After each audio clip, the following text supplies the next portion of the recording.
A Diretoria de Comunicação da UFO te convida. Bora prosear? Olá, professores, alunos, técnicos e terceirizados da Universidade Federal de Uberlândia. Estamos aqui, eu, Vitor Hugo e Eliane Moreira, para mais um Bora Prosear.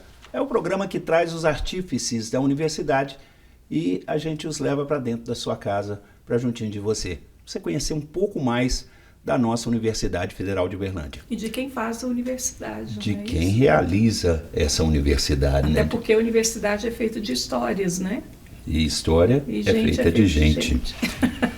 O nosso goiano, Sebastião Elias da Silveira, construiu toda a sua carreira profissional voltada para o cuidado. Se graduou como enfermeiro em 2002 pela Unitri, mas desde 1996 já atuava como auxiliar de enfermagem após a formação na Escola Técnica de Saúde da UFO, a nossa querida Estes. Depois disso, se especializou em gestão hospitalar no SUS. Fez mestrado em Geografia pela UF, estudando sistemas, serviços e doutorado em Ciências pela USP, estudando as condições de trabalho dos profissionais de enfermagem.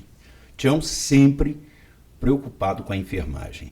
Atuou como enfermeiro na Secretaria Municipal de Saúde de Araguari, na Secretaria Municipal de Saúde de Uberlândia. Desde 2003 é servidor federal, atuando pelo Hospital de Clínicas de Uberlândia, HCUFO-EBSER. E desde 2021 também está vinculado à Faculdade de Medicina da UFO, como preceptor de estágios na enfermagem. Com intensa atuação sindical junto ao Sintete da UFO, Tião Elias é muito respeitado entre técnicas e técnicos aqui da universidade. Desde o início de 2025 exerce o cargo de pró-reitor de gestão de pessoas. Nós temos muito a falar deste e com este convidado. Uma universidade é feita de gente e gente é feita de histórias. E a Eliane? Então, bora prosear. Bora prosear com o Tião? Vamos prosear. Vamos começar falando da sua infância, lá em Morrinhos, Tião, no estado de Goiás. Como foi? Como era a sua família? Você vem de uma família de muitos filhos? Olá, Eliane. Olá, Vitor Hugo. Muito obrigado pelo convite, mais uma vez. Para mim é uma satisfação gigante poder bater esse papo aqui com vocês, prosear com vocês, né? Eu venho de Morrinhos, né, Goiás. Nasci em 72, então minha infância, né, aconteceu em Morrinhos até os 11 anos, até os 12, na verdade. Porque com 12 anos é o período em que eu venho para Minas Gerais. Foi uma infância muito simples, muito bonita, né, e muito alegre também. Eu sou, de fato, de uma família de muitos filhos, né, e como boa parte das famílias, né, da minha época, assim, das famílias, né, tradicionais, com muitos filhos e às vezes assim com encontros e desencontros, né, matrimoniais. O que eu quero dizer com isso? Eu sou o filho mais novo de uma série de 20 e poucos irmãos, porque meu pai teve 3 relacionamentos e minha mãe teve 2 relacionamentos. Eu sou o mais novo de todos. Nasci numa casinha muito simples, né, de chão batido, com cimentinho russo, né, e na beira de uma estrada boiadeira. Então, minha infância foi assim, grandes quintais, né, com muita simplicidade, mas cheio de frutas, pomares, né, pequenos animais. Essa foi minha infância. E de futebol. Morrinhos. E futebol? E futebol. Sempre gostei muito de bola, né? Então, e de Morrinhos você veio já para Uberlândia, Tião? Vim para Uberlândia. O que aconteceu foi assim. Meu pai acabou falecendo, ele já era mais idoso, comigo ainda com 7 anos, né? E ele não vivia conosco, então eu não tive a experiência de viver com meu pai, né? Ele morava na zona rural, nós na cidade, então, mas aí, ainda assim, aos 7 anos, quando eu tinha 7 anos, meu pai faleceu. E esse grande número de irmãos acabaram se dispersando com base nos núcleos maternos, né? E eu fiquei, né, com a minha mãe, que tinha 6 filhos, né? Então eu com 5 irmãos, nós ficamos, né, num núcleo com a minha mãe. Mas minha mãe, ainda muito jovem, com 47 anos, 46 na verdade, ela adoeceu, né, com hepatite, com diabetes. Minha mãe era uma pessoa muito digna, sabe? Mas era semi-analfabeta, não teve oportunidade de estudar nem nada. Então ela ganhava a vida fazendo pequenos reparos em roupa e lavando roupas, né? Retirando a água da cisterna, não tinha, né, água tratada nesse lugar, retirando a água da cisterna e lavando, né, roupas para as famílias, né, que tinham melhores condições na cidade.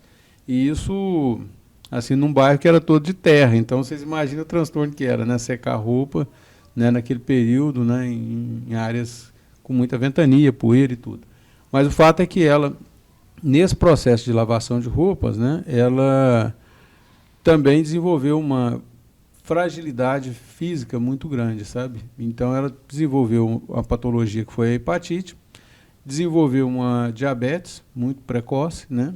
E aos 46 anos de idade ela ficou clinicamente muito grave, a ponto de algumas pessoas lá na cidade, né, dizerem que ela não teria mais recurso, como se dizia naquela época. Meus irmãos mais velhos, né, e isso assim, só para entender, né, o que aconteceu da hepatite é que essa hepatite, seguramente, né, hoje a gente sabe isso tecnicamente, né, pode evoluir para cirrose, boa parte delas evoluem para câncer, né.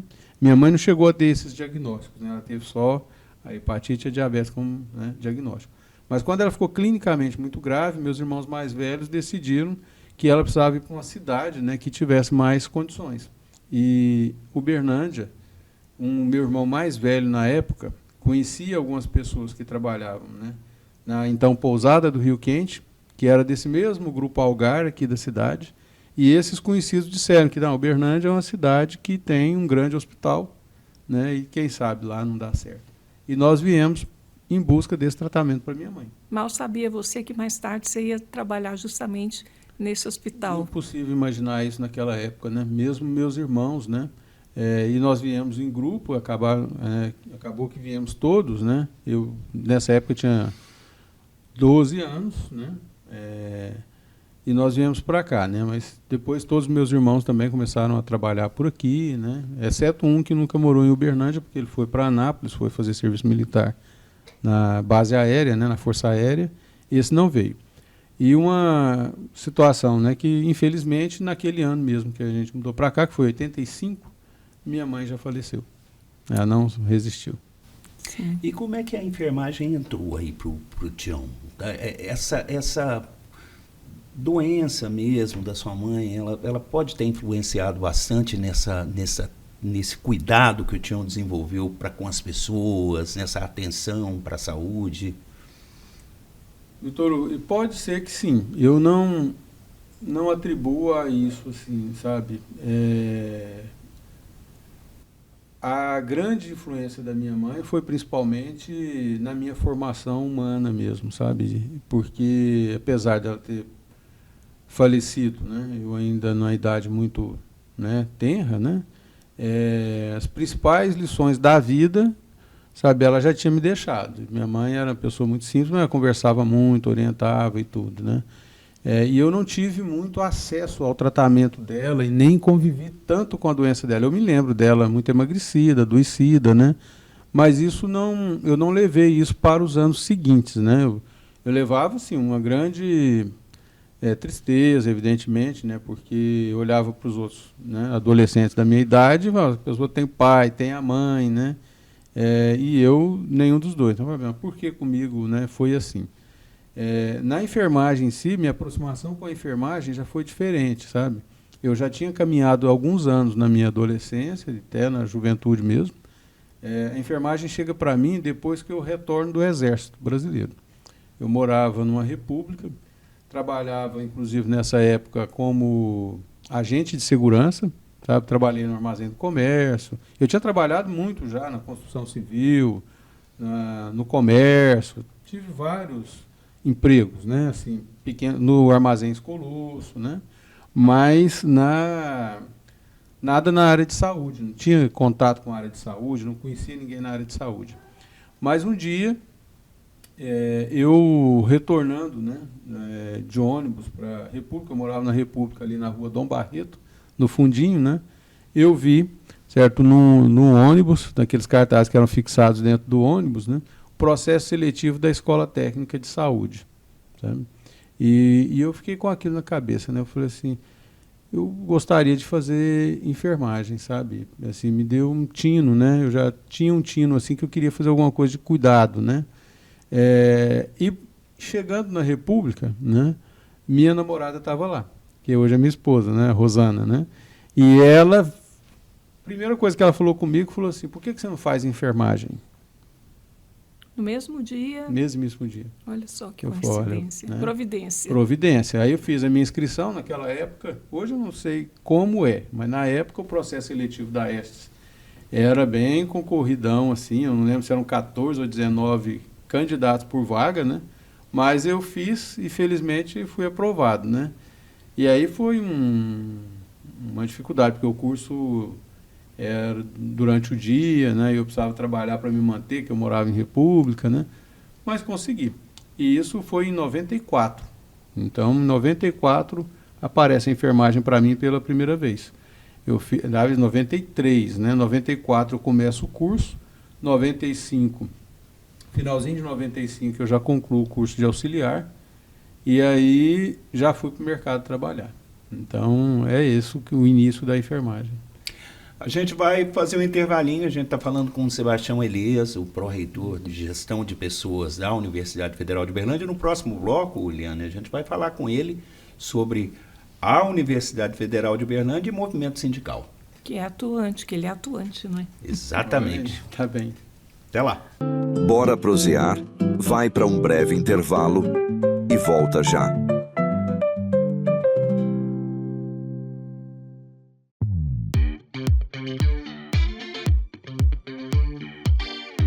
Uma universidade é feita de pessoas.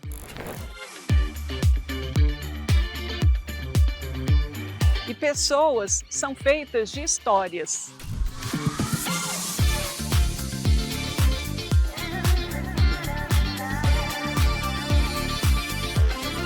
Sabe, Lili, nada melhor do que uma boa prosa para a gente conhecer melhor as pessoas, suas histórias e suas ideias.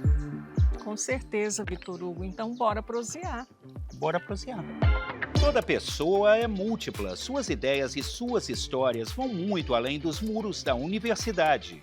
Cada pessoa deve ser respeitada, valorizada e ouvida em toda a riqueza da sua trajetória.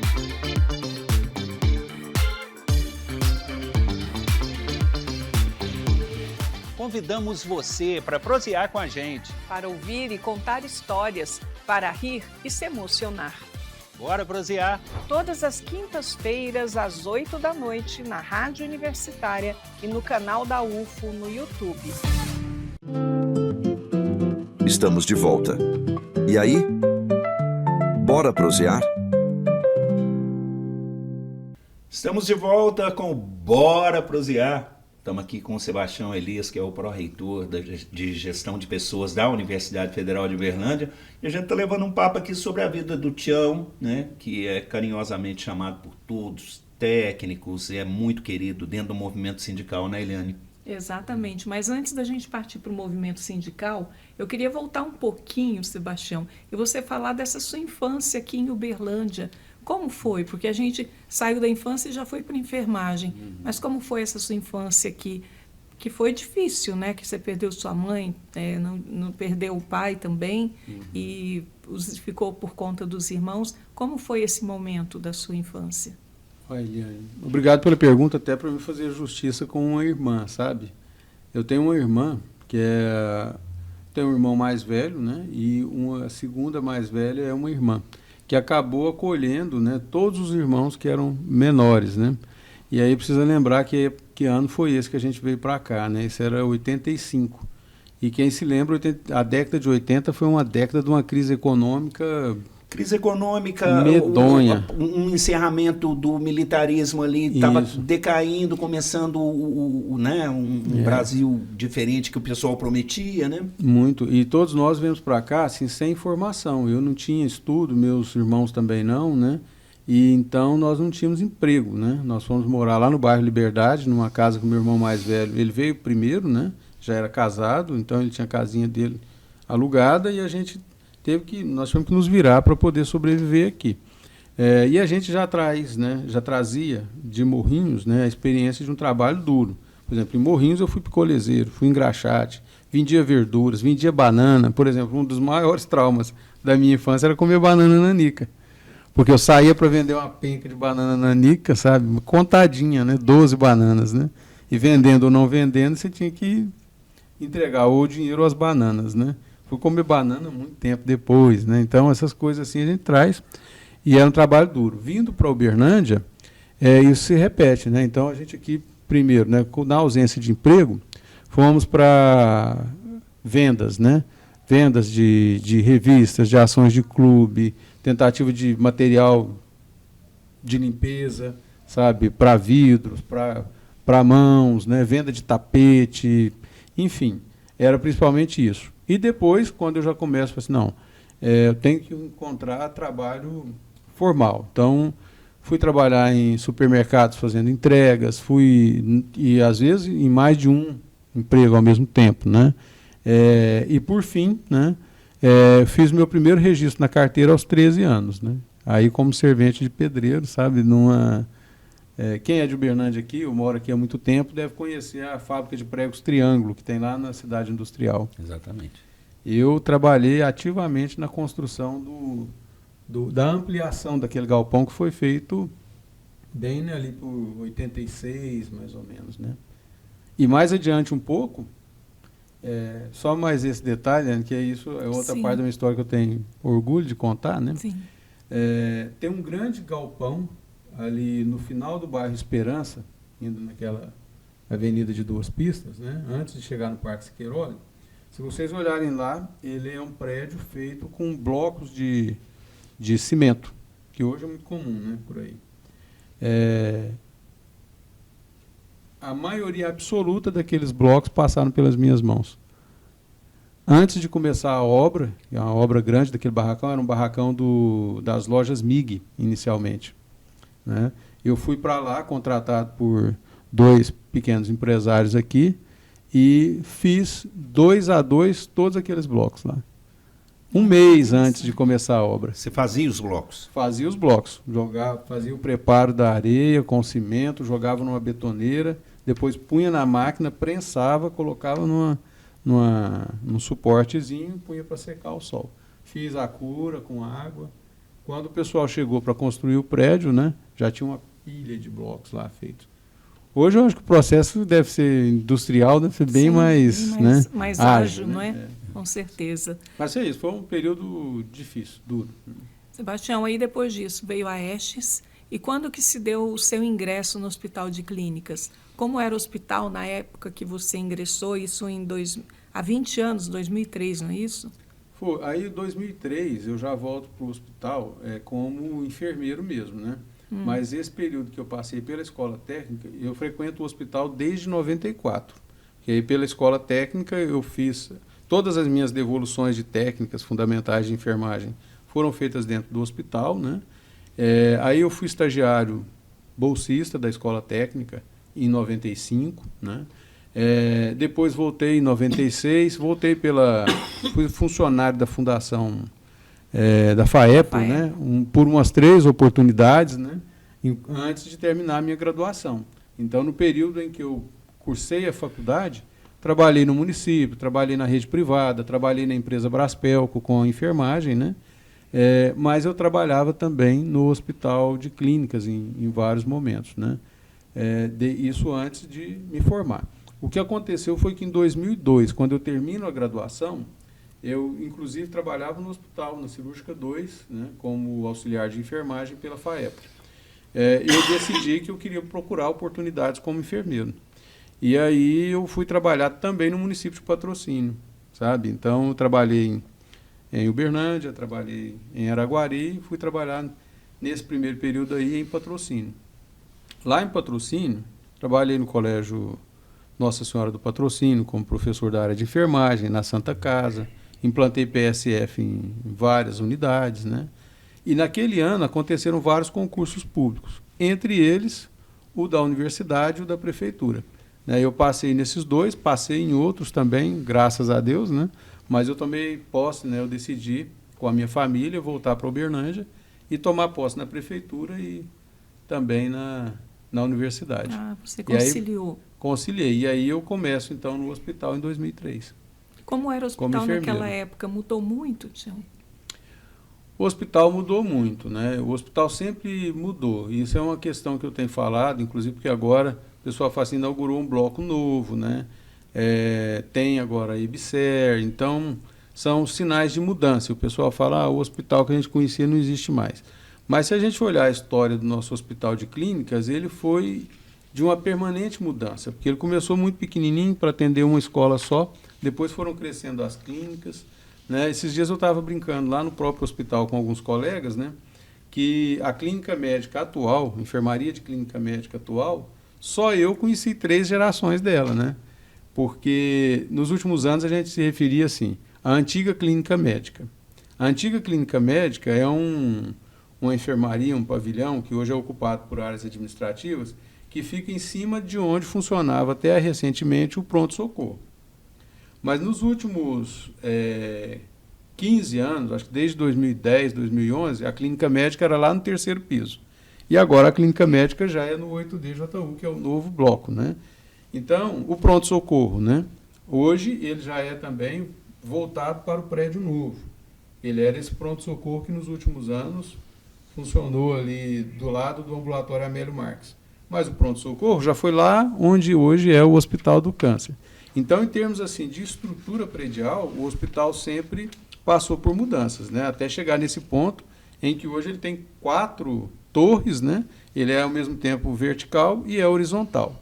E quanto aos processos de cuidado e processos de trabalho, o hospital também modificou muito, porque as equipes ampliaram, né?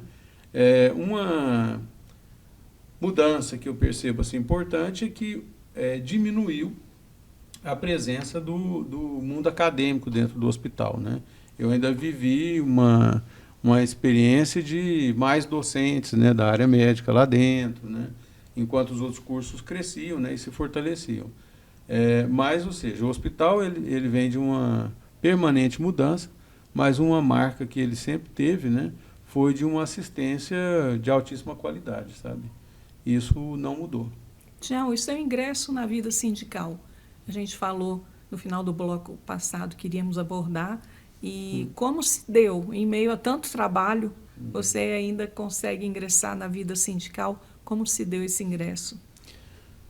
Olha, Eliane, aqui na universidade, ele vem principalmente por conta, assim, primeiro que eu já tinha uma consciência política, né? Eu chego na universidade como servidor, já com uma consciência política bem definida, né? E vai dizer, né, que a organização dos trabalhadores, né, é o que possibilita, né, que a gente potencialize a busca de soluções, que individualmente a gente é muito frágil, né, na relação com coordenações, com onde é iniciativa privada com classe patronal, né. Eu chego para a universidade já com essa consciência. E por que disso, né? Porque na minha adolescência, nesses outros trabalhos que eu, né, desenvolvi, quando trabalhei, por exemplo, no comércio, no armazém no supermercados Colosso, né? Colosso. Do Colosso, né? Eu tive contato com o movimento sindical comerciário, né, dos comerciários. Então ali eu já tinha uma grande noção. Depois eu tive contato com o sindicato dos trabalhadores nas indústrias de alimentação, dos trabalhadores fumageiros, né? Então, eu já tinha alguma noção da importância da organização dos trabalhadores. E quando eu chego na enfermagem, eu percebo uma categoria muito combativa, muito importante na área da saúde, uma categoria central, mas muito frágil do ponto de vista da organização, muito submetida, né, aos processos decisórios que eram tomados por outros segmentos, né, e eu imaginava que se a enfermagem se organizasse, se ela mobilizasse, né, e tivesse uma representação mais forte, ela poderia buscar melhores caminhos, né, para o seu reconhecimento profissional. E eu começo a discutir com alguns colegas, não só, isso não foi iniciativa minha, tinham vários colegas discutindo, se não seria o caso, né, de nós termos um sindicato específico da área. Ocorre que a legislação sindical ela não possibilitava esse tipo de organização assim, porque quando você tem numa área de abrangência uma entidade sindical que representa várias categorias, né, você não pode fracionar, não poderia simplesmente fracionar a categoria para ter uma carta sindical. Então, nós vimos o seguinte, que o nosso espaço de organização sindical seria no Sintete, UFO. Né? E aí eu me filio ao Sintete, né? Participo da base durante muito tempo, até chegar a minha vez de assumir a coordenação, né? Que a categoria acabou me intimando, e eu fui coordenador geral do sindicato, se eu não me engano, 2009, 2010, por aí, né? E depois disso assumi algumas outras tarefas, né, um pouco menores, né, como conselho fiscal, né, do sindicato. Mas na UFO é isso. Agora, eu nunca deixei de participar. Mesmo quando não estou na coordenação, né, me sinto plenamente ativo no sindicato, porque eu tenho essa compreensão que uma entidade sindical não se faz pela coordenação. Né? Quem está na coordenação cumpre a tarefa de dirigir a entidade naquele momento, né? Mas o sindicato é responsabilidade de todos os servidores e servidoras. Bom, daqui a pouquinho a gente volta com o pró-reitor de gestão de pessoas, Sebastião Elias. A gente vai falar mais sobre movimento sindical, mais sobre o UFO. Daqui a pouquinho a gente volta com Bora Prosear. Bora Prosear vai para um breve intervalo e volta já.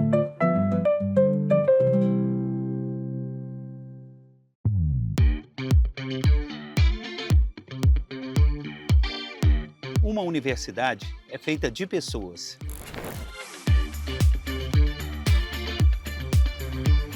E pessoas são feitas de histórias.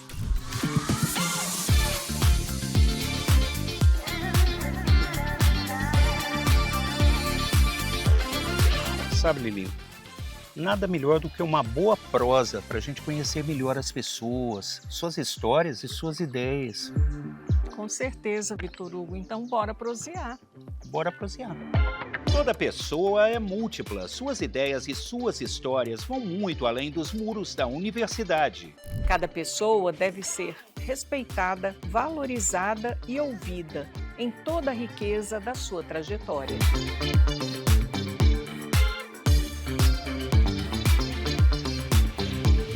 Convidamos você para prosear com a gente. Para ouvir e contar histórias, para rir e se emocionar. Bora prosear! Todas as quintas-feiras, às 8 da noite, na Rádio Universitária e no canal da UFO no YouTube. Estamos de volta. E aí? Bora prosear? Estamos de volta com Bora Prosear. Nosso convidado de hoje, o Sebastião Elias, que é o pró-reitor de gestão de pessoas da Universidade Federal de Uberlândia. E a gente falava dele no sindicato, né, como liderança, como gestor de algumas mobilizações importantes dentro da UF, e também já teve mandato, né, no Sintete, né, Tião? Já. E aí, Eliane? Agora a gente vai querer saber dele com relação a esse novo desafio da vida dele, que foi assumir a Pró-Reitoria de Gestão de Pessoas, a PROGEP. E você continua ainda na ativa, na enfermagem, conciliando com a PROGEP ou só PROGEP? Como está o Tião hoje? Então, assim, em função da dinâmica, né, do trabalho na PROGEP, acaba que eu fiquei só mesmo com... Só não, né? Eu não consegui ir além de cumprir a tarefa de pró-reitor. Era, assim, nos últimos anos eu, né, vinha atuando na Faculdade de Medicina e a minha atividade principal lá era a supervisão do estágio da enfermagem. Então eu ficava o dia todo dentro do hospital, porque eu supervisionava o estágio desde o pronto-socorro até lá na oncologia. Os alunos ficavam espalhados, né, e eu ali atendia. E fazia os meus plantões, né, plantões extras, né. Já diretamente na assistência, eu trabalhei muito tempo na UTI, né? Trabalhei nas outras enfermarias também, mas prioritariamente na UTI. Contudo, quando eu venho para a Progep, eu não consegui mais manter essa escala de plantão, porque realmente o volume de trabalho na Pró-Reitoria é muito grande, né? E para fazer de uma maneira adequada, né, minimamente satisfatória, foi necessário, até esse momento, ter uma dedicação exclusiva. Tião, você assume a Progep no momento em que as universidades passam por cortes de verbas, né, redução de gastos, e você assume uma pró-reitoria que é muito delicada, que ela lida com gestão de pessoas. Como está sendo trabalhar sob esse aspecto? Tem sido muito difícil, né? A verdade é que a questão econômica ela se abateu de maneira muito forte, né, no orçamento das universidades. Isso, na minha avaliação, é decorrente dos últimos anos, né, especialmente, né, do governo anterior, né, desde que houve, né, o processo do impeachment. O que a gente viu, né, foram medidas que tramitaram, como a PEC, que ficou conhecida como PEC dos gastos, né, que restringiram muito os investimentos e também os recursos de custeio para as universidades. E as universidades, eu não posso dizer de todas, né, mas penso que aqui em Uberlândia, as adequações que seriam necessárias, né, para esse momento, né, de turbulência, elas não foram feitas a contento. Então, a gente vem para a gestão com uma universidade maior que o orçamento, né? Então, assim, com os processos de custeio, né, não muito bem parametrizados com o orçamento. E, portanto, com reflexos, né, para as condições de trabalho, porque à medida que os gastos foram tendo que ser controlados, né, então, parte do material de consumo, né, tem que ser mais controlado, né, e nós tivemos a parte lamentável em relação à gestão de pessoas, que foram os cortes, né, dos contratos de trabalhadores terceirizados. Não havia muito espaço, né, para tentar, certo, adequar o orçamento da universidade sem essas medidas. E isso, para alguém que vem, né, da representação das servidoras, dos servidores, né, do movimento sindical, implementar esse tipo de medida tem sido muito difícil. Mas eu tenho que dizer que foi difícil, tem sido difícil, mas tem sido também necessário. E os resultados, né, até então, eles são satisfatórios, né? A gente está vendo, né, sinais, né, de melhora, e isso é o que a gente tem de compensação. Mas eu tenho que te dizer que é uma maneira muito difícil de entrar para a gestão. Tião, há quantas anda a implantação do PGD na UFA efetivamente? Uhum. E uma outra coisa assim, que eu gostaria que você já respondesse já de levada. Nós temos 2 tipos de reivindicações dos técnicos no geral, que é o PGD e as 30 horas. Como é que se concilia essas 2 reivindicações e como é que está a implantação do PGD hoje na UFA? Uhum. Olha, Vitor, o PGD, primeiro assim, PGD e 30 horas, de fato, né, ou flexibilização da jornada, como alguns conhecem, são 2 institutos diferentes mesmo e que trabalham, né, com premissas diferentes, né? O PGD é uma política nacional, isso está também presente em outras instituições, né? E que, no caso da UFO, né, teve uma implantação relâmpago, né? Está com menos de 1 ano de implantação do programa e ele se alastrou por praticamente toda a universidade, né? São poucas as unidades que não têm o programa implantado.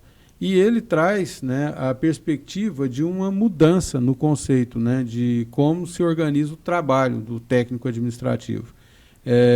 Mudando de uma perspectiva quantitativa, aquela que olha a carga horária do servidor e ele tem que estar presente e tudo, para uma perspectiva mais qualitativa, com contratos de trabalho, com planos de entrega, né, e tudo. Ainda que haja uma parametrização também assim de procedimentos, ou seja, tem também um componente quantitativo.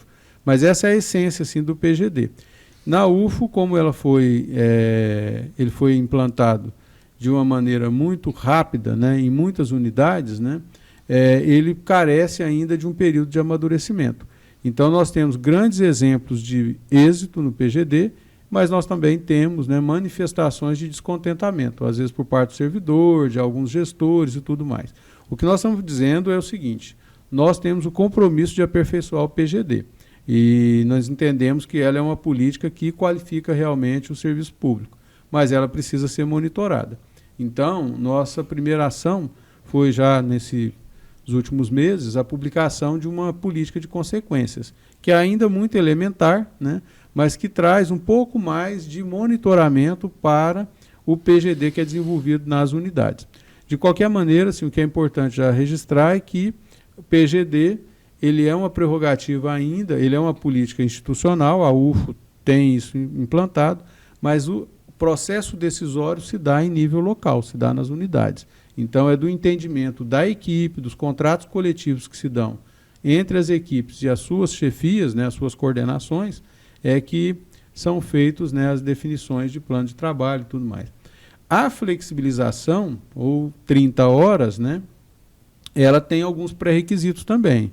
Ela é fruto de um decreto assinado lá no governo Lula I, certo? No momento em que boa parte da classe trabalhadora, ela reivindicava a implantação das 30 horas semanais, né? Principalmente na área de saúde, as carreiras da enfermagem, serviço social, fisioterapia, que reivindicavam 30 horas. Então, o governo federal, naquela época, não tinha um ambiente para aprovação no Congresso, ele publica um decreto presidencial que faculta aos reitores, né, flexibilizar a jornada de trabalho, onde ele entendesse que seria possível, mediante algumas condições. Primeiro, tem que ser setores que têm atendimento direto ao público. Depois, tem que ter revezamento de turnos, né? Não pode, com a redução da jornada de trabalho, né, você piorar a qualidade do serviço ou aumentar a realização de horas extras ou plantões. Então, essa é a flexibilização. Ou seja, enquanto o PGD dá uma possibilidade de um trabalho qualitativo, né, e às vezes de maneira mais remota, a flexibilização ele traz a ideia prioritariamente, né, de uma atuação presencial, embora também há que se discutir que pode ser também remotamente, mas a princípio é isso, né, tem que ter revezamento de turno. E aí o que a gente observou nos últimos tempos é que na UFO essa flexibilização ela não avançou como poderia. Então tem muitos setores que fazem jus, que seria perfeitamente possível essa implantação e não acontecia. Por quê? Porque o processo tem um processozinho burocrático, né, para se viabilizar a implantação. E muitas vezes isso chegava até nas últimas instâncias, né, e não era assinado. Porque quem assina o ato final é o reitor, né? E às vezes mediante um posicionamento, às vezes não, sempre com um posicionamento da CJT, que é a comissão que acompanha, né, e via de regra também com parecer da Procuradoria. O que nós estamos fazendo é melhorando esse processo de monitoramento com política de consequências para o PGD, para os casos de descumprimento, seja de servidor, seja das unidades, e ampliando, certo, a concessão da flexibilização da jornada de trabalho, onde faz jus, onde os processos são bem montados. E está muito bem fundamentado a implantação das 30 horas. Tião, o que seria a política de consequência?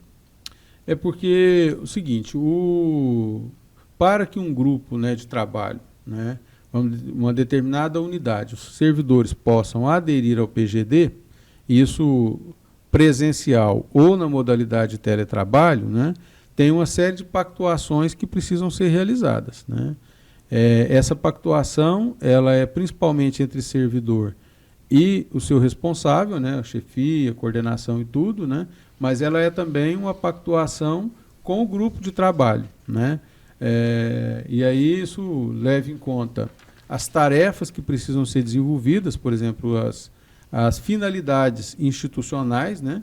Ou seja, você não pode implantar PGD e adotar, por exemplo, teletrabalho e o serviço, sabe, que é prestado à comunidade deixar de acontecer. Então, ele precisa de acontecer.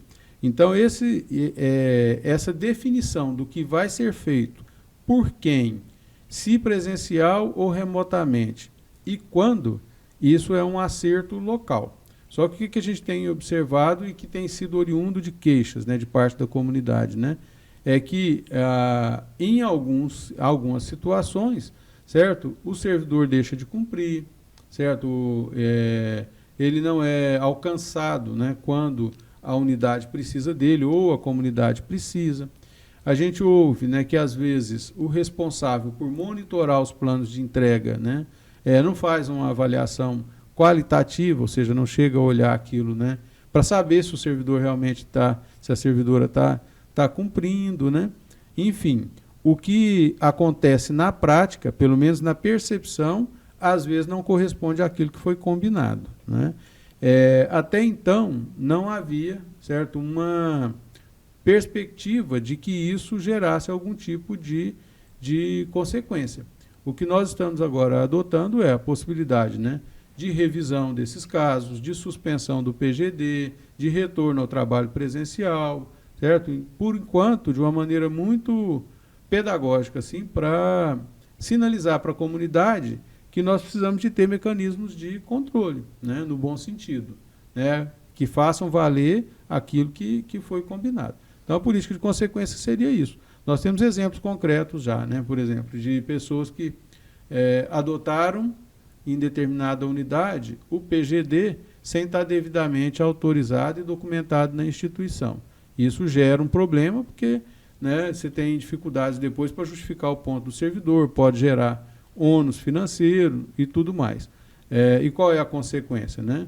Suspensão, por exemplo, né, num caso específico que eu me recordo agora, a suspensão da modalidade de teletrabalho durante um determinado período, certo? A imposição de que alguns cursos, né, referentes ao tema que vão qualificar o manejo do PGD sejam realizados pelas pessoas envolvidas e assim por diante. Então, nós vamos seguir nesse caminho, sabe, de aperfeiçoar o programa, né, para que ele sirva como uma ferramenta de planejamento e de melhoria dos processos de gestão. E não, né, o que alguns temem, né, um fator, né, de declínio da qualidade do serviço que é prestado. PGD tem um grande potencial, mas ele tem que ser aperfeiçoado, é o que a gente está trabalhando. A gente faz um intervalinho e, na volta, a gente segue conversando aqui com o pró-reitor de gestão de pessoas, Sebastião Elias, sobre os desafios da gestão de pessoas na Universidade Federal de Uberlândia. Bora prosear, vai para um breve intervalo e volta já.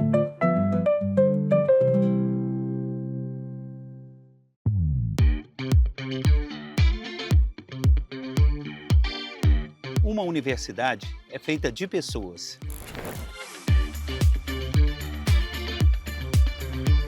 E pessoas são feitas de histórias.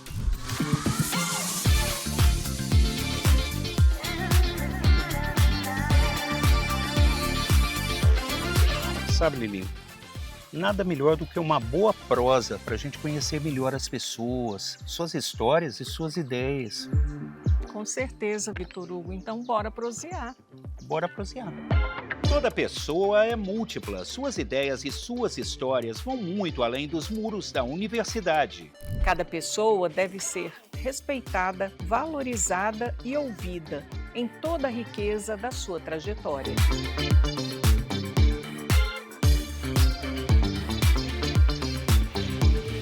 Convidamos você para prosear com a gente. Para ouvir e contar histórias, para rir e se emocionar. Bora prosear! Todas as quintas-feiras, às 8 da noite, na Rádio Universitária e no canal da UFO no YouTube. Estamos de volta. E aí? Bora prosear? Pois é, nós estamos de volta aí com o Bora Prosear. Nós estamos recebendo aqui o Sebastião Elias, que é o pró-reitor de gestão de pessoas da Universidade Federal de Uberlândia. E eu gostaria de perguntar ao pró-reitor, junto ao PGD e a flexibilização, né, que nada mais é do que as 30 horas, tem se falado muito num tal redimensionamento de pessoal, o Tião. Você pode falar para a gente o que é esse redimensionamento e como que ele vai ser feito dentro da universidade? Vitor, o redimensionamento ele é um tema frequente, sabe, em gestão de pessoas, né? Na área de saúde mesmo é muito comum, sabe? Mas nas universidades, né, ele vem ganhando força. No caso da UFO, ele é uma das diretrizes, né, ele corresponde a uma das diretrizes do PID, inclusive, certo? Que previu também assim, a melhoria das condições de trabalho, qualidade de vida dos servidores, é uma das diretrizes gerais. A outra diretriz é o dimensionamento. O que o dimensionamento vai fazer? Ele vai buscar avaliar quais são as unidades que a universidade tem, quais são as atividades desenvolvidas nessas unidades, seja ela administrativa ou acadêmica, e qual é o efetivo de servidores, né? Isso, técnicos administrativos, também docentes. Claro que os docentes vai estar muito vinculado à matriz curricular, né, a proposta, ao projeto pedagógico e tudo mais, né? No caso dos técnicos administrativos, né, as atividades que são relacionadas com a formação daquele técnico, né, sejam elas de fato administrativas ou laboratório, enfim, né? Então você vai olhar qual é a demanda de servidoras e servidores, certo? Para cumprir aquela finalidade institucional. Você fala assim, bom, isso me parece óbvio, né? Por exemplo, uma disciplina, um docente, um laboratório, um técnico, mas não é bem assim. Aí você vai olhar que tem áreas do conhecimento em que o laboratório depende de 2, 3 técnicos, outros 5, outros um só. Basta. Tem disciplina que precisa ser compartilhada entre mais de um docente, né? Enfim. O dimensionamento é essa busca de adequar as atividades, né, que são, assim, adequar a finalidade da unidade com as atividades que são desenvolvidas e a força de trabalho, né, ou a capacidade humana, né, que vai ser empregada pela universidade. E no fim das contas, o que a gente quer com isso, né, e precisa buscar, né, garantir que situações, distorções, elas sejam evitadas. Por exemplo, tem áreas do conhecimento que, na linha do tempo, elas cresceram. Por exemplo, a unidade começou pequenininha, mas o curso foi crescendo, hoje tem pós-graduação, onde tinha um laboratório, hoje tem 3, e às vezes continuam com o mesmo número de funcionários de 20 anos atrás. Está precarizado, né? Então ali você precisaria ter, certo, uma destinação de um número maior de servidoras e servidores para que o trabalho corresponda às necessidades da comunidade. Mas você tem também o caminho inverso. Tem unidade que teve um boom num dado momento da história, né, o curso bombava, mas hoje, certo, há um esvaziamento, forma pouca gente, você tem uma estrutura ali que, certo, 1 ou 2 ou 3 servidores possam, né, conduzir. Mas aí você tem 8 pessoas lotadas naquela unidade. Então, há o que se chama de um inchaço, né? Então, o dimensionamento vem para nos possibilitar, certo, esse arranjo institucional, essa reorganização institucional. E nos permite ainda planejar o que vem pela frente, né? Por exemplo, quando se fala em abertura de novas unidades, novos cursos, como a gente, né, ouve na instituição sempre, né, que a universidade vai sempre expandindo, ou é um curso de pós, ou um curso de graduação e tudo, né, nós precisamos saber, certo, quais desses cursos teriam prioridade para ser abertos, com quantas pessoas e tudo mais. Então, o dimensionamento é isso, né, procurar corrigir essas distorções. Hoje a gente tem as duas situações. Nós temos unidades que, se a gente for observar, a equipe é hipertrofiada, né? Você tem um número expressivo de servidores e uma baixíssima resolutividade, essa é a verdade, né? Que isso também tem a ver com o processo de trabalho do lugar, e você tem unidades que têm um processo de trabalho muito intenso, tem uma lida muito, vamos dizer assim, intensa, né, com os processos administrativos e acadêmicos, e as pessoas que atuam ali estão sobrecarregadas. O dimensionamento vem para corrigir isso. Tião, com relação à saúde suplementar do servidor, que é também um ponto sensível, nós tivemos agora um aditivo junto à Unimed que vai até 2026, e depois disso, como fica a saúde suplementar? Liane, assim, ó, não foi um aditivo. Nós até pensamos em fazer o aditivo, só que quando nós fomos examinar o contrato anterior, ele já tinha sido aditivado uma vez. Então, legalmente, ele não poderia ser novamente, né? Então, nós tivemos que, assim, às pressas, porque o último processo licitatório, né, não apresentou uma empresa, né, um prestador habilitado, o que a gente fez foi um contrato emergencial por 1 ano. Então, assim, o prazo é o mesmo, né, ele vai até julho do ano que vem, e nesse tempo, né, a gente tem que construir outras saídas. Aí o que é a grande, vamos dizer, aposta nossa, né? É um novo processo mais aberto, em que a UFO não faça uma licitação convencional, como fez da outra vez, mas busque talvez um credenciamento. O que é o credenciamento? A instituição, né, contratante ou proponente, no caso a UFO, né, vai estabelecer o perfil do serviço prestado, né, o padrão do serviço que se espera, fixar possivelmente parâmetros financeiros, ou seja, o preço, né, médio, né, e isso fixado, né, as prestadoras de serviço de saúde suplementar, elas vão se credenciar, vão se apresentar para essa prestação de serviço, né? Então é um processo um pouco diferente da licitação convencional, em que onde ganha o menor preço, né, e tudo, né?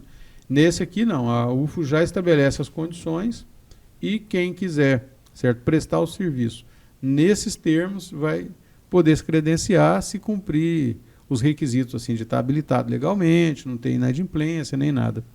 Esse é o caminho principal que a gente está construindo, né, para apresentar para a comunidade antes de julho do ano que vem. Nesse tempo, nós estamos também habilitando, né, prestadoras de serviço, operadoras, que já são prestadoras de serviço para outros órgãos federais, né, e que legalmente é possível a UFO fazer adesão. E no último período agora, os últimos 2 meses agora, de 2 meses para cá, mais precisamente no mês de agosto agora, nós já assinamos com mais 2 operadoras, que é a GEAP e a Cefaz, que são, vamos dizer assim, as operadoras de outros serviços, de outras áreas do serviço público, né?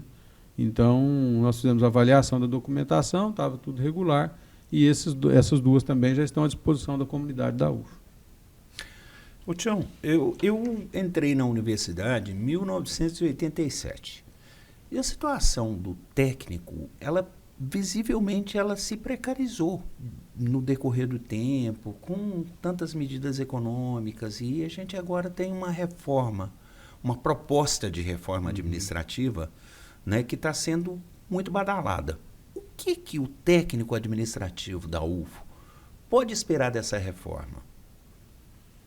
Olha, Vitor, assim, primeiro que eu concordo com você, né, a nossa condição como servidor público, ela é sempre desafiada, né, porque nossa carreira já foi mais precária do que é hoje, já teve períodos de ascensão, né, mas ela sofre, né, a cada período, né, ataques, né, enfim. Como nós não temos alguns expedientes que existem, por exemplo, no mundo da CLT, né, com database, essas coisas assim, né, negociação coletiva com database, né, então a gente depende muito da atualização da nossa carreira do grau de organização da categoria a cada período, né. Aliás, das categorias, porque a gente fala aqui do universo do serviço público federal nas instituições de ensino, mas você tem serviço público em outros lugares, né? Agora, por exemplo, com a edição da medida provisória, né, desse ano, nós tivemos uma boa recuperação de algumas perdas, né, históricas aí. Então, tudo isso é resultado de mobilizações, né? Agora, com a reforma administrativa, nós precisamos ficar mobilizados, precisamos que os servidores estejam mobilizados e vigilantes. Por quê?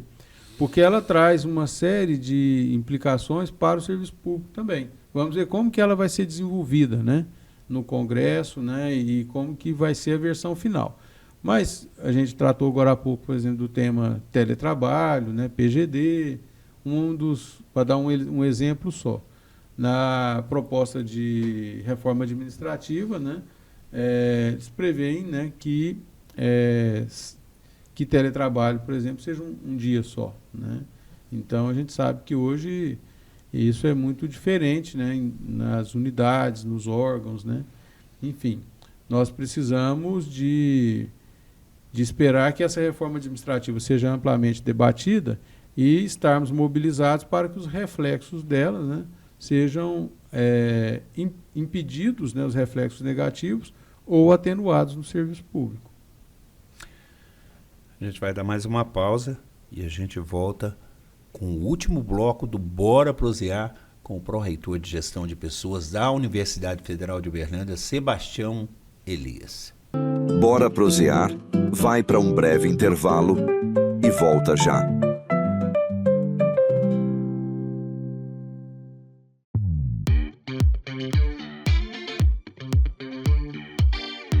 Uma universidade é feita de pessoas.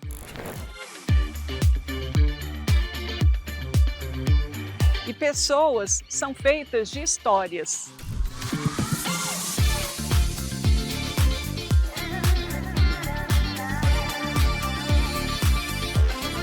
Sabe, Lilinho, nada melhor do que uma boa prosa para a gente conhecer melhor as pessoas, suas histórias e suas ideias. Com certeza, Vitor Hugo. Então, bora prosear. Bora prosear.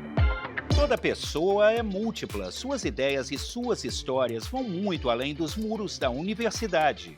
Cada pessoa deve ser respeitada, valorizada e ouvida em toda a riqueza da sua trajetória.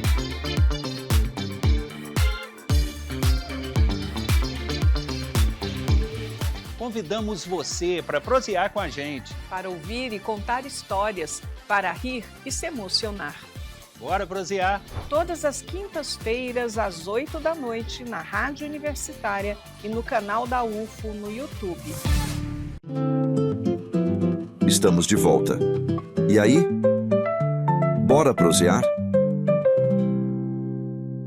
Pois é, estamos de volta aqui com o Bora Prosear, com o pró-reitor de Gestão de Pessoas, o Sebastião Elias, pró-reitor de Gestão de Pessoas aqui da UFO.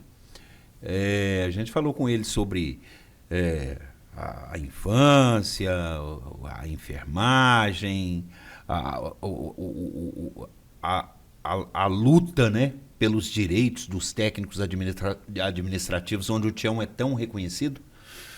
E, sem dúvida nenhuma, são fatos muito importantes e muito legais da vida dele. Mas nós temos também coisa mais interessante para falar, assim, das horas de folga.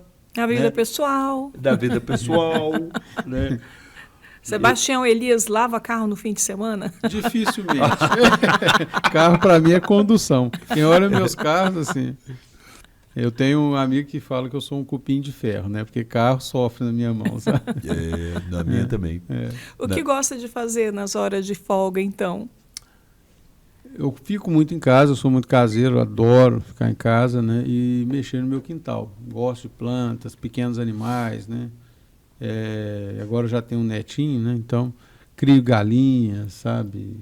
Codorna, cachorro, plantas de todas as formas, sabe? Muitas frutíferas. Quantos filhos, Tião? Eu tenho 3 filhos, né? Um rapaz e 2 moças. Já estão adultos, né? E nesse momento 2 netinhos. Uma netinha e um netinho. A família cresceu. Cresceu.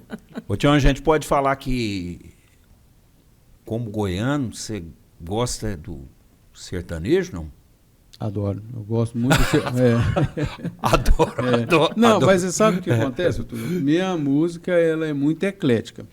Eu gosto do sertanejo mais raiz. Eu gosto de música de qualidade. Eu não gosto de estilo musical, assim. Então, por exemplo, eu gosto de pop rock internacional, sabe? Antigos e novos, sabe? De Bob Dylan, Elvis Presley e tudo. Eu tô curtindo aí, sabe? O pop rock aí dos anos 80. Curto muito mesmo. O carro-chefe para mim é música popular brasileira, sabe? E aí, toda ela também, né? De qualidade, samba. Adoro samba, sabe? Então, mas tudo, vamos dizer assim, as vertentes mais de qualidade, né? No meu, obviamente, qualidade de acordo com o meu gosto, né? Então, e a sertaneja, principalmente raiz, né? Eu gosto muito. Esse sertanejo universitário que o pessoal toca hoje, eu ouço muito pouco, não gosto, entendeu? O brega, eu não gosto, essas coisas assim. Vê um futebol no fim de semana, não? Sempre que posso, futebol. Mesmo quando não é do meu time, sabe? Gosto de futebol. Gosto de ver melhores momentos. E qual o seu time? Meu time de coração é o Corinthians, né? Sou corintiano, né? Mas eu sou daquele corintiano, daquele torcedor que jamais eu torço contra time brasileiro. Jamais. Ah, eu também não. Jamais torço. Eu não consigo, isso eu não consigo fazer. Então, se tem lá, que seja Flamengo, Palmeiras, eu não tô nem aí. Eu tô torcendo para time brasileiro, sabe? Então, quinta-feira agora, né? Tem seleção, eu acho. Um dia desse aí tem jogo. Contra o Chile. Então, e as pessoas falam, a seleção está muito ruim, não dá para torcer, perdi a graça com seleção. Eu não. Pode pôr 11 pernas de pau lá, eu estou lá torcendo. Entendeu? É só avisando para o público de casa, esse programa é gravado. É verdade. Então, o jogo já pode ter sido, entendeu? Mas esse papo com o Sebastião Elias é sempre atual, né, Eliane? Com certeza. E eu espero que ele vença. Tenha vencido. Tenha vencido. Ou tenha vencido. E nas férias, o que o Sebastião Elias gosta de fazer? Viajar? Gosta de viajar? Sempre. Isso é outra coisa que eu fiz a minha vida inteira. É assim, a gente nunca vive do meu trabalho, né, do trabalho da minha esposa, então a gente não tem muita grana, né?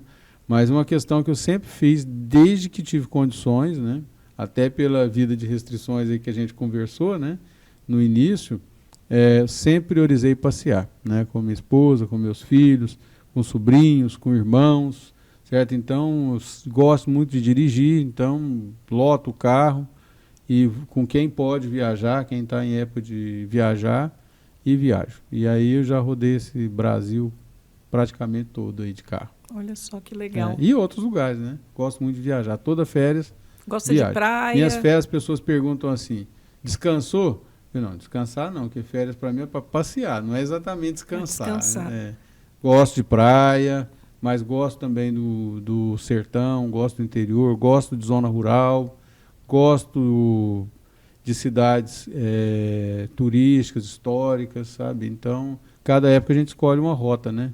Às vezes a gente vai para o calor, às vezes vai para o frio, né? E assim a gente vai explorando. Agora, para acabar,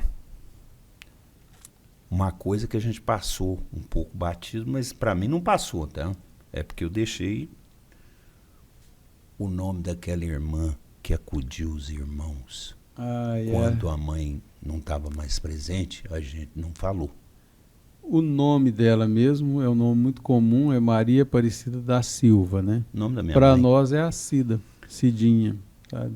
Uma pessoa doce, sabe? É uma pessoa simples, né? Mas de uma dignidade, de uma nobreza incalculável, indescritível. Qualquer homenagem que eu fizesse para ela seria aquém do que ela realmente representa, não só para mim, mas para mim e para minha família. História Ela é tida bonita, pelos meus Tião. filhos como avó, né? E pelos meus netinhos como bisa. A gente te agradece a participação, muito importante, uma história muito bonita. Muito obrigado. Obrigada, Sebastião Elias. Sucesso à frente da Progep, né, defendendo aí os direitos dos técnicos administrativos, até pela sua participação na luta sindical. Você conhece bem de perto, né, quais são os anseios da categoria. Eliane, eu que agradeço. Vitor Hugo, eu que agradeço muito. Fico à disposição de vocês e peço, né, confiança, né, para a nossa comunidade, né, saibam que o trabalho que a gente vem buscando desenvolver, tentando unificar a equipe da Progep, a gente tem feito oficinas de planejamento e de integração, no sentido de melhorar o serviço que a Progep presta para a nossa comunidade e assegurar o pleno cumprimento realmente dos direitos, né? E sempre que encontrar, né, sentir necessidade, né, nos procurem. Que na medida do possível a gente vai retornando, certo? E tentando atender as demandas no individual, sabe, e também no coletivo. Né? Muito obrigado. A gente falou com o Sebastião Elias, o pró-reitor de gestão de pessoas da Universidade Federal de Uberlândia. Bora prosear? Volta no próximo. Não perca, hein? Fique ligado aqui com a gente, que a gente tem sempre uma grande surpresa dos artífices da Universidade Federal de Uberlândia.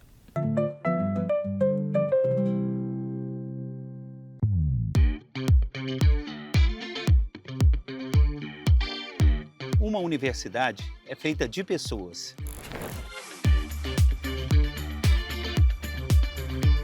E pessoas são feitas de histórias.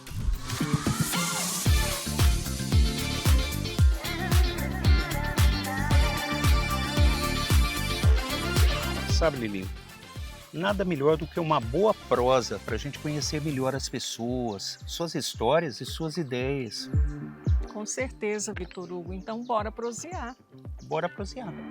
Toda pessoa é múltipla. Suas ideias e suas histórias vão muito além dos muros da universidade. Cada pessoa deve ser respeitada, valorizada e ouvida em toda a riqueza da sua trajetória.